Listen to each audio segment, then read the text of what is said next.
नमस्कार, मैं आस्था पांडे और आप देख रहे हैं सी न्यूज भारत और करेंगे खास खबर की ओर। प्रयागराज के मेजा क्षेत्र में एक ही परिवार के 3 लोगों की निर्मम हत्या से पूरे इलाके में सनसनी फैल गई है। घटना के बाद प्रदेश सरकार भी एक्शन मोड में नजर आई। कैबिनेट मंत्री नंद गोपाल गुप्ता नंदी ने मौके पर पहुंचकर पीड़ित परिवार से मुलाकात की और दोषियों के खिलाफ कड़ी कार्रवाई का भरोसा भी दिलाया। प्रयागराज जिले के मेजा थाना क्षेत्र के कुकुरकटवा गाँव में एक ही परिवार के 3 लोगों की निर्मम हत्या के बाद शोक और आक्रोश का माहौल है। घटना की गंभीरता को देखते हुए प्रदेश सरकार और प्रशासन लगातार सक्रिय नजर आ रहा है। दोपहर करीब 12 बजे उत्तर प्रदेश सरकार के कैबिनेट मंत्री नंद गोपाल गुप्ता नदी घटना स्थल पहुंचे और पीड़ित परिवार से मुलाकात की।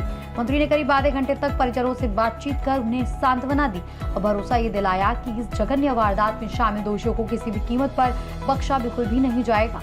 मंत्री नंदी ने कहा कि कानून अपना काम करेगा और दोषियों के खिलाफ कठोर कार्रवाई सुनिश्चित की जाएगी। साथ में उन्होंने ये भी कहा कि अधिकारियों को भी आवश्यक दिशा निर्देश दिए। बताया जा रहा है कि मंत्री की घटनास्थल से रवाना होने की कुछ ही देर बाद प्रशासन की ओर से बुलडोजर पहुंचा और गांव में लंबे समय से लंबित रास्ते की मांग को देखते हुए मार्ग निर्माण और अतिक्रमण हटाने की शुरुआत की। इस दौरान मौके पर मौजूद एडीएम उपमा पांडे और एसडीएम मेजा ने संबंधित अधिकारियों और कर्मचारियों को लापरवाही पर फटकार लगाई तथा आवश्यक व्यवस्थाएं तत्काल दुरुस्त करने के निर्देश भी दिए। परिजनों से बातचीत हुई है, क्या कुछ बातचीत हुई है? हालांकि उन्होंने कहा है कि प्रदेश के मुखिया सूबे के मुखिया माननीय योगी आदित्यनाथ जी का बुलडोजर जरूर चलेगा और उन अपराधियों पर कड़ी से कड़ी कार्रवाई होगी। पर ये मुकदमा चलेगा और उनको फांसी की सजा सुनाई जाएगी। तमाम चीजें निकल कर आ गया तस्वीरों के माध्यम से कि मंत्री जी जो नंद गोपाल रंडी जी हैं वो यहाँ आए थे और अब यहाँ से उन्होंने परिवार से मिलकर के उसके बाद लगातार उन्हें आश्वासन दिया गया है कि हर पूरी तरीके से मदद दी जाएगी। जो भी मदद है, चाहे सुरक्षा को लेकर के या फिर आर्थिक मदद या परिवार के साथ जिस तरीके से मदद होनी चाहिए।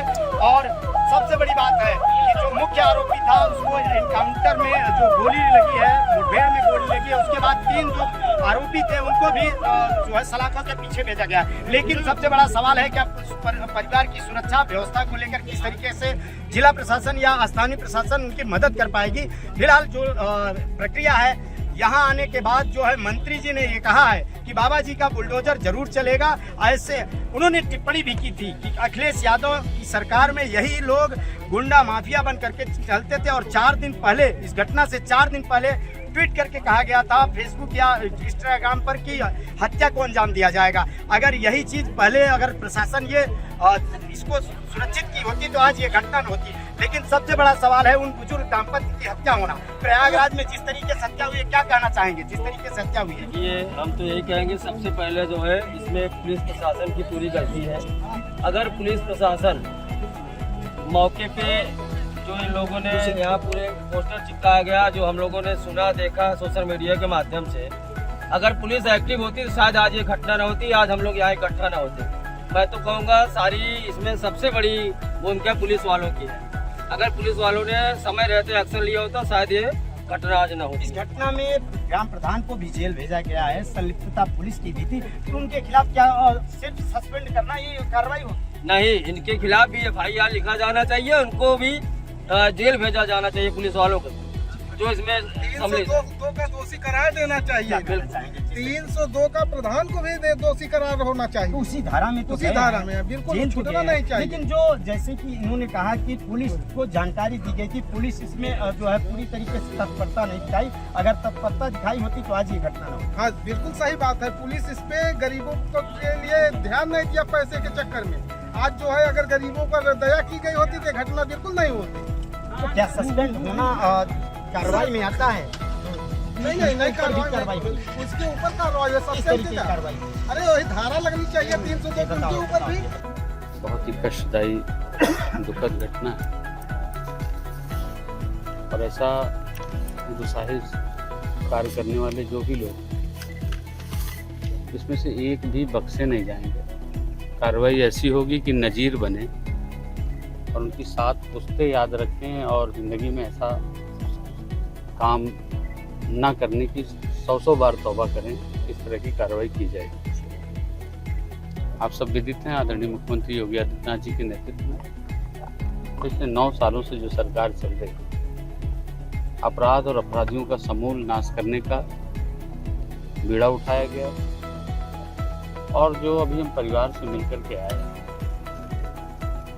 और पूरे गांव में जो चर्चा है, परिवार के लोग डरे सहमे वो कुछ भी बोलने को तैयार नहीं। उनकी एक मांग है कि माननीय मुख्यमंत्री जी से हमें मिलवाएं। हम माननीय मुख्यमंत्री जी से परिवार के 3 लोगों का नाम लिया गया। अभी हम लखनऊ जाएंगे, माननीय मुख्यमंत्री से समय लेकर के इन सबको परिवार के लोगों को मिलवाएंगे। और आप सबको इस बात का भरोसा और विश्वास है कि माननीय मुख्यमंत्री जी तक ये बातें प्रशासन के माध्यम से, LIU के माध्यम से सब तरह से पहुंची हैं। जो बचा कुचा है वो परिवार के लोग जाकर के बताएंगे और दोषियों को कड़ी से कड़ी सजा मिलेगी। अपराधी बख्शे नहीं जाएंगे और पीड़ित परिवार को न्याय मिलेगा। सर, हर जगह तो बुलडोजर चलता है, लेकिन बुलडोजर एक मिनट है, पीड़ित परिवार को न्याय मिलेगा। अब आप देखिए, जो एक कहावत है और लोग कहते हैं और अक्सर सुनाई पड़ता है, चुनाव के समय नारे जैसा सुनाई पड़ता है, जिस गाड़ी में सपा का झंडा समझो उसमें बैठा गुंडा। उसका जीता जागता प्रमाण समाजवादी टाइगर के रूप में फेसबुक पे चैलेंज दे करके चौथे दिन उसको मार देना, ये जो पाप इन लोगों ने किया है, इस पाप की सजा इसी जन्म में यहीं पर इनको भुगतना पड़ेगा। और वो मैंने कहा पहले भी कि ऐसी कार्रवाई होगी जिनकी 7 पुश्तें याद होती है। उसमें बुलडोजर भी है। देखिए मेरी बात सुनिए, उस कार्रवाई में बुलडोजर भी है। उस कार्रवाई में अगर दुस्साहस करते हैं और पुलिस पर हमला करते हैं तो इनकाउंटर भी है। उस कार्रवाई में किसी भी तरह से बख्शे नहीं जाएंगे, ये मैं आपको विश्वास अभी तक अखिलेश जी की कोई इस घटना को लेकर अखिलेश जी की कहाँ, अखिलेश जी की टिप्पणी नहीं आई। मौजूदा विधायक यहाँ झांकने नहीं आए, मौजूदा सांसद यहाँ झांकने नहीं आए, क्योंकि ये सब लोग गुंडे को पालने वाले हैं, गुंडों को पालने वाले लोग। क्या ये वो इंसानियत नहीं है? क्या उनके पास इंसानियत नहीं है? उनके अंदर इंसानियत नाम की चीज नहीं है? वो भी इंसान है। उत्तर प्रदेश हिल चुका है। अब उनके पास इंसानियत है, वो इंसानियत को मानते हैं नहीं मानते हैं, इंसानियत को मानते हैं नहीं मानते हैं, ये उन पर निर्भर करता है। ये मैं आप क्या, ये पूरा प्रयागराज का जर्रा जर्रा कह रहा है कि ऐसी कोई घटना होती है तो आंसू ना निकले तो ग्लिसरीन लगा करके आंसू बहाने पहुंच जाते हैं।